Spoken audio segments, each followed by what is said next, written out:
ગુજરાત રાજ્યના સમાચાર વલસાડમાંથી કે જ્યાં મોટી ઢોર ડુંગરી મગરમાળ શાળામાં આરોગ્ય સાથે ચેડા થયા છે। બાળકોને અપાતા ભોજન અને નાસ્તામાં અનાજ સડેલું જોવા મળ્યું। ફરિયાદોના આધારે તાલુકા પંચાયતના સભ્યએ મુલાકાત લીધી। તપાસમાં સડી ગયેલા ચણા જોવા મળ્યા છે। નાસ્તામાં અપાતા ચણામાં જીવાત જોવા મળી। આદિવાસી વિસ્તારના બાળકો સાથે ભેદભાવની નીતિ અપનાવી ખરાબ અનાજ આપવામાં આવતું હોવાના આક્ષેપ થયા છે। ઉચ્ચ સ્તરે ફરિયાદ કરી તાત્કાલિક અનાજ બદલી આપવાની માંગ કરાઈ છે।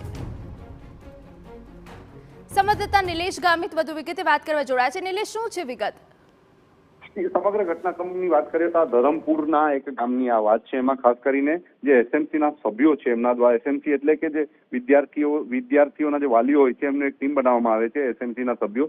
એમાં વિદ્યાર્થીઓના વાલીઓ દ્વારા રજૂઆતો કરવામાં આવી હતી કે અમારા સ્કૂલમાં બાળકોને જે સડેલું અનાજ અને ચણા આપવામાં આવે છે એ પ્રકારની રજૂઆતો કરવામાં આવી હતી। જેના આધાર પર જે કંઈક તાલુકા પંચાયતના સભ્યો અને તેમની ટીમ આજે કંઈક શાળામાં ગઈ હતી અને તપાસ કરી હતી। તે દરમિયાન કીડા નીકળ્યા હતા જે ચણાની જે કંઈક કોથળી હતી, બોરી હતી એમાંથી, જેને લઈને રજૂઆતો કરવામાં આવી છે। હાલના તબક્કે જે આદિવાસી વિસ્તારમાં આ પ્રકારે થતું હોય એ ચલાવી લેવામાં નહીં આવે એ પ્રકારે વાલીઓ અને જે ચૂંટાયેલી પાંખ છે એમના દ્વારા રજૂઆતો કરવામાં આવી છે અને નજીકના ભવિષ્યમાં આ પ્રકારે સડેલું અનાજ આપવાનું બંધ ન કરવામાં આવે તો મોટું આંદોલન કરવાની પણ ચીમકી આપવામાં આવી છે।